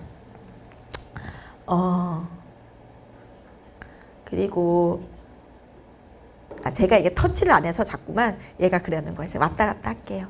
그 다음에 이제 3번, 4번은 지역 단위의 돌봄 자원이 확보되어야 되고 공적 서비스가 확충되어야 된다. 이 말은 무슨 얘기냐면요. 제도가 공적 서비스를 해요. 뭐 이렇게 말할 수 있어요. 뭐 장기 요양 보험 제도가 시작됐다. 서울시 돌봄 SOS를 합니다. 막 이렇게 만들 수는 있는데 실제로 3번이 없으면 무용지물이에요. 제도는 만드나 지역사회에서 그 일을 할 사람들 그리고 그것을 계속 매니지먼트를 할 기관들 이런 곳이 없으면 뭐 누가 가겠어요. 없는 거죠. 근데 없는 곳이 훨씬 더 많습니다. 우리는 제도가 있어도 이것을 수행할 단위가 없어서 이렇기도 하거든요. 그래서 지역에는 되게 다양한 이런 것들이 확보되어져야 되고 그것이 제도를 통해서 전달될 수 있는 어떤 망들이 필요해요. 3번과 4번은 또 같이 또 약간의 연결이 되어져 있어요.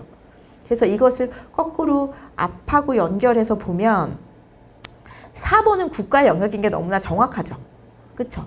그리고 1번도 개인의 영역이 정확하죠. 근데 2번은 약간 개인의 영역이기도 하면서 동시에 공동체의 영역이기도 해요. 왜냐하면 이건 혼자서 다 하기는 어렵거든요.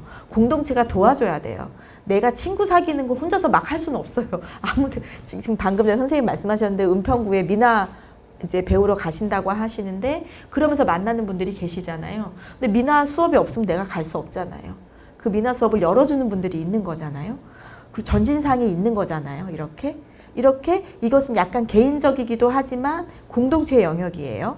그런데 이 지역 단위의 돌봄 자원을 확보하는 것도 약간의 시장의 영역이기도 하지만 아까 말씀드린 것처럼 제가 시장을 그렇게 내버려도 저는 안 된다고 했잖아요.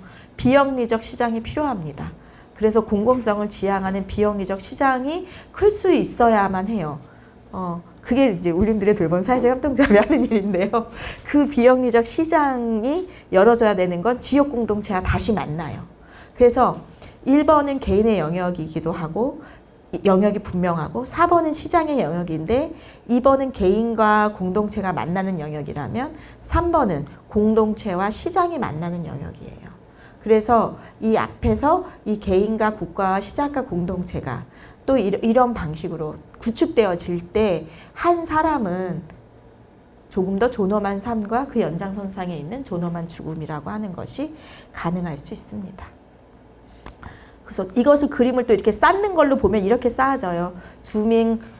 이게 공동체 영역이거든요. 주민 커뮤니티가 쌓아지고, 이것은 서비스예요. 공적 서비스들이 지역사회 관계망을 통해서 들어오는데, 이것만 덜렁 있는 것은 너무나 외롭다. 더 중요한 건 이 밑에 주민의 커뮤니티가 필요한 거고, 그 안에서 작고 사사로운 것처럼 보일지 모르지만 서로 돌봄의 어떤 관계망이 필요하고, 그 이에 핵심 어떤 그런 서비스들, 의료 서비스나 돌봄 서비스들이, 핵심 서비스들이 그 위에 얹혀지는 것이지, 우리 사회는 마치 이것만 있으면 4번이에요. 이것만 있으면 모든 것이 완료됐을 거라고 생각하지만, 그 뿌리를 들어가 보면 이것이 있어야 된다. 주민 커뮤니티, 주민들의 공동체, 작은 공동체, 공동체와 공동체의 연결, 이런 것들이 필요합니다. 그래서 다시 우리의 주제였던 집으로 가기 위해서, 그러면 그래서 아까 이제 처음에 나왔던 질문들과 같은 얘기들이에요. 그래서 이런 의료와 돌봄과 국가는 이런 것들을 만들어야 하고 제도를 개편해야 합니다. 그리고 더 많은 서비스들과 지금 재택의료 같은 것이 시범사업으로 올해부터 진행이 됐는데, 그거는 마포구는 있어요. 근데 전국에 28군데밖에 없어요. 예를 들면 김포에는 없죠. 그러니까 누구나 받을 수 있는 서비스가 아닌 거예요. 이런 것들이 훨씬 더 확대되어져야 되고, 우리는 단기적으로 입원했다 퇴원할 수 있는 이런 것들도 없습니다. 우리나라에는. 이런 것들이 시도되어져야 합니다. 그리고 24시간 돌봄을 할 수 있는 아까 장기요양 제도를 개편해서 그것을 가능하게 만들어야 하는 것이 국가와 제도의 역할이라면, 기업과 사회, 지역사회의 역할들은, 저희들은 좋은 서비스를 계속적으로 개발해야 되고 안정적으로 공급해야 돼요. 그래야만 이것이 가능해져요. 그런데 그것을 게으르면 안 되겠죠. 그리고 시장은 그것을 계속 만들겠지만 더 비영리적이며 그 가치를 실현할 수 있는 것들을, 그 일을 하고 있는 곳들은 더 분발해야만 해요. 더 열심히 그 일을 해야 되고, 그래서 그 일을 하는 좋은 돌봄에서 또 일을 하는 그런 일자리들을 많이 만들어야 하는 게 기업과 사회 주체들의 역할입니다. 그리고 나를 비롯한 개인 시민들의 역할은 제가 너무나 많이 많이 말씀드렸으니까 이건 넘어갈게요. 제가 시트를 너무 많이 만들었나 봐요. 이것도 어제 갑자기 집어넣은 거였는데, 저희가 하고 있는 거예요. 저희 조합원들과 4년 동안 책 읽는 모임을 하고 있어요. 4년 동안 읽은 책이에요. 그리고 읽으면서 돌봄이 내 문제가 아니었는데, 읽으면서 많이 자꾸 까먹고 이러지긴 하지만, 여러 가지 많은 주제들에 대해서 알게 됐고, 내 삶에 대해서 깊게 고민할 수 있었다라는 답신을 주셨어요. 근데 저희가 책을 읽고 독서 모임이, 토론 모임이 아니거든요. 책 읽는 거 너무 힘들어 다들 하셔가지고 모여서 같이 책을 읽어요.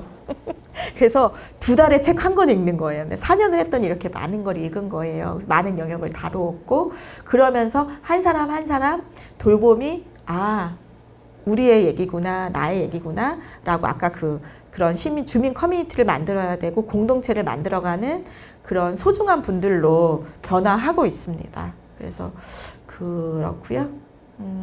울림들의 돌봄 사회적 협동조합, 간단하게 이게 마지막이에요. 설명드리면서 제 이야기 마칠 건데, 저희는 이 법적으로 사회적 협동조합이어서 비영리 법인입니다. 비영리 법인이고, 저희가 추구하는 것은 제 소개를 드릴 때도 약간 드리긴 했지만, 자유와 유대, 핵심 가치는 이 2가지예요. 제가 오늘 이 얘기는 되게 많이 말씀드린 것 같아요. 지금은 존엄한 삶과 죽음을 맞이할 수 있는 자유가 거의 박탈된 세상이다. 그런데 저희가 자유를 드릴 수는 없지만 자유로운 삶을 살 수 있는 곳으로 저희가 가도록 저희도 그 일을 하겠다는 거죠. 그래서 그렇고, 또 하나는 유대. 아까 이제 2번을 계속 제가 중요하게 말씀드렸던 것처럼 홀로 외롭지 않도록, 어떤 분들은 이제 홀로 외롭지 않도록, 그래서 저희가 그분의 삶이 홀로 외롭지 않았었으면 되게 좋겠고, 만약에 홀로 외로운 분을 저희가 만난다면 그분의 곁에 저희가 있어 드리는 것, 그리고 저희를 통해서 저희만 만나는 것이 아니라 또 다른 관계를 만나도록 그 연결을 계속 하고자 하는 게 저희 법인이 추구하는 이제 핵심 가치이고요. 그래서 하는 일들은 이런 거예요. 돌봄 문화 만들기. 여기 저희는 회사 기업인데도 아까처럼 그 주민 커뮤니티가 너무 중요하다고 생각하기 때문에 돌봄 문화 만들기, 그리고 제공하는 사람들이 너무 중요하기 때문에 제공하는 사람들의 공동체, 그리고 다양한 서비스를 만들고 이제 지역의 어떤 거점을 만드는 거, 그리고 저희만 혼자 있는 게 아니라 의료와 뭐 다양한 서비스를 제공하는 곳, 그다음에 지역의 NGO, 복지관 이런 것들과 함께 통합 체계를 구축하는 일, 이런 것들을 저희의 목표로 하고 있고요.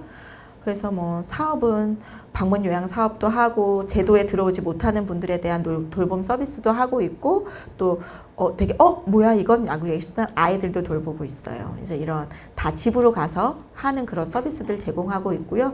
요것은 마포구와 함께 진행한 사업이었는데 지금 이렇게 주거가 취약하고 돌봄이 취약하신 1인 분들을 위해서 마포구와 LH와 함께 집을 만들었어요. 그래서 23분이 입주해서 살고 있는 서범하우스가 있고, 저희가 이제 만드는 과정에서도 함께 했었고, 위탁받아서 지금 운영하고 있습니다. 저희가 꾸는 꿈은 이 얘기 좀 드리고 싶었는데, 사실 제가 지금 살짝 시간에 쫓기고 있는데, 저희가 꿈꾸는 꿈은 요거예요. 노인 돌봄 센터를 일단 만들어 가는 거. 전 전진상을 보면서도 요 생각 되게 많이 하는데, 일본의 어떤 제도에는 소규모 다기능 센터라고 하는 게 있습니다. 그래서 그러니까 대규모로 하면은 지역 밖으로 나가야 돼요. 지역엔 그렇게 큰 게 들어오기 어려우니까 대규모 시설 중심으로 가면 지역을 벗어나게 되는데, 왜 소규모라고 하냐면 소규모가 갖고 있는 뜻은 지역과 밀착되어 있다라고 하는 뜻이에요. 근데 다기능이라고 하는 건 실은 한 사람을 중심으로 볼 때 여러 가지가 동시에 필요하기 때문이에요. 그리고 여기서 저기로, 여기서 여기로 왔다 갔다 할 수 있어야 되기 때문이에요. 내가 아프거나 이게 살아가는 동안에 어떤 땐 데이케어가 더 필요하기도 하고, 어떤 땐 내가 다음 달엔 집으로 누가 와줬으면 좀 힘이 들면 집으로 누가 방문을 집에 와줘야 되잖아요. 그러다가 어느 시기에는 작은 규모의 요양원도 필요하고, 뭐 이렇게 해서 제도 자체는 되게 소규모 다기능 센터라고 하는 것을 일본은 한 10년 전부터 그렇게 좀 전환해서 가고 있어요. 근데 이제 우리나라는 아직 그 개념이 없는데, 그래서 여기 그런 소규모 다기능 센터는 이렇게 생겨져 있어요. 1층엔 데이케어가 있어요. 그리고 여기에는 우리의 방문 요양 하는 이제 사무소가 같이 있죠. 그래서 뭐 예를 들어 100분, 뭐 200분 이렇게 방문 요양을 하고 있다면 데이케어에는 한 20분 정도가 다니고 계세요. 그리고 이분들은 방문 요양과 데이케어를 동시에 이용하실 수 있어요.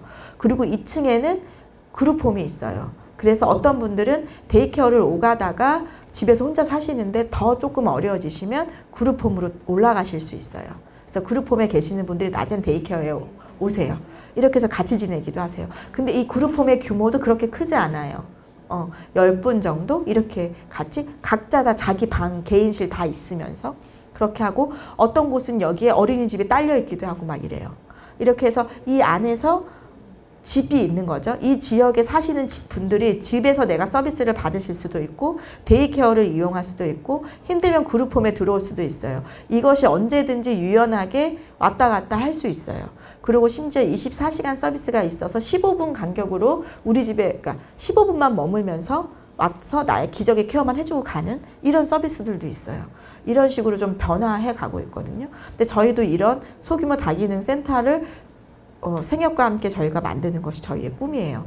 전진상은 꼭 이런 모형이 아니더라도 전진상은 공간이 있기 때문에 저는 또 다른 어떤 것들을 해보실 수 있지 않을까, 이런 꿈도 기대도 가지고 있어요. 마포 지역의 모습은 이런 저희만 있는 게 아닙니다. 울림들의 이런 꿈을 꾸는, 그리고 그것을 위해서 지금 돌봄 기금을 10년간 모으고 있는데요. 그런 저희만 있는 게 아니라 되게 많은 곳들이 있어요. 뭐 이제 이렇게 많은 일들을 하고 있어요. 지역에서 김장 한마당도 같이 하고, 식사를 같이 하지 못하시는 분들을 위해서 마을 밥상을 차려서 함께 밥을 먹으며 교류하는 그런 교류의 장을 만드는 활동도 하고, 이 기업 카페는 이제 치매가 있으신 분들이 오시는 카페예요. 그래서 한 달에 한 번 열리고 있는데, 마을에 그냥 카페가 그걸 열어주시고, 이제 저희나 또 이제 NGO와 함께 가서 당사자들을 지원하거나 또 그 가족분들이 오셔서 상담하고 이러는 걸 하고 있는 이런 것들도 하고 있습니다. 아까 제가 방금 말씀드렸던 서봄하우스인데요. 이렇게 집이 있고 여기에 23분이 각각의 집에 다 들어가 사시고 이분들의 집이에요. 집인데 이것에는 이제 복지 서비스가 연동되어 있어요. 그래서 사회복지사가 상주에 있고 이분들을 다른 복지 자원들과 연계하는 일들을 하고 있고 저희가 이제 1년이 돼서 이제 이런 저희의 결과를 좀 말씀드리는 이런 이야기 자리도 준비되어 있습니다. 그리고 또 이런 사업들도 해요. 저희처럼 비영리로 이렇게 돌봄 지역사회를 구축해야 한다는 게 이게 전데요. 저만 있진 않아요. 이런 분도 있고 이런 분도 있고 이런 분, 지역의 병원이고 이런 지역에서 세탁이나 이런 서비스를 하시는 분들, 여기는 동물 병원을 운영하는 협동조합, 여기도 마찬가지 청소와 가사 서비스를 제공하는 기업, 여기는 사람병원, 여기는 고용복지지원센터, 여기는 사회서비스원. 이런 분들이 어떻게 하면 이 지역사회에서 내가 살아갈 수 있는 서비스들을 좋은 서비스, 비영리 서비스들을 만들어내고 제도가 이것을 탑재하게 해서 가게 할까? 이런 것들을 끝없이 만들고 시범하고 연구하고 있습니다. 그 다음에 또 최근에는 이 마포 지역에서 여기가 어디지? 연세대하고 서울대가 제안을 주셔서 함께 공동 프로젝트를 진행하기로 했어요.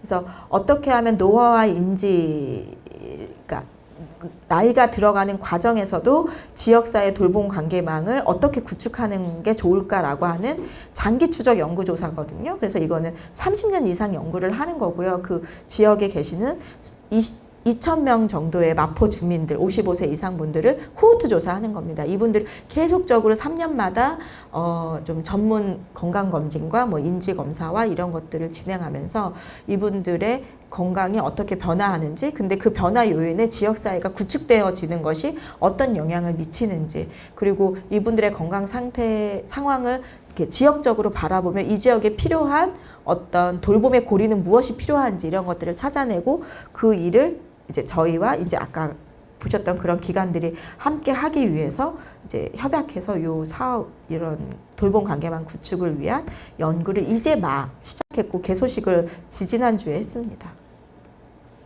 이런 것처럼 핵심은 이게 마지막 시트인데요.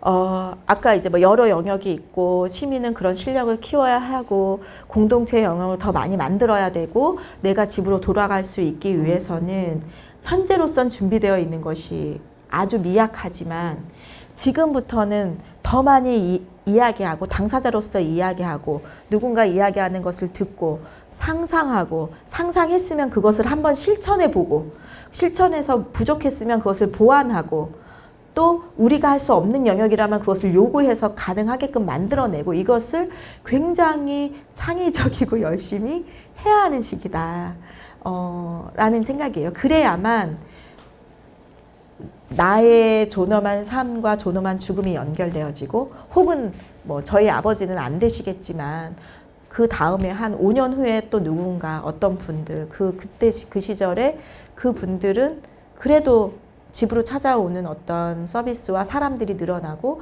가족이 돌봄하지 않으며 간병비 때문에 너무나 경제적으로 어려워지는 그래서 포기하는 가장 사랑하는 사람을 포기하게 만드는 이러지 않고 살아갈 수 있기 위해서는 지금 우리는 계속 상상하고 도전하고 보완하고 요구하고 이렇게 해야 하는 막중한 임무가 우리에게 있습니다.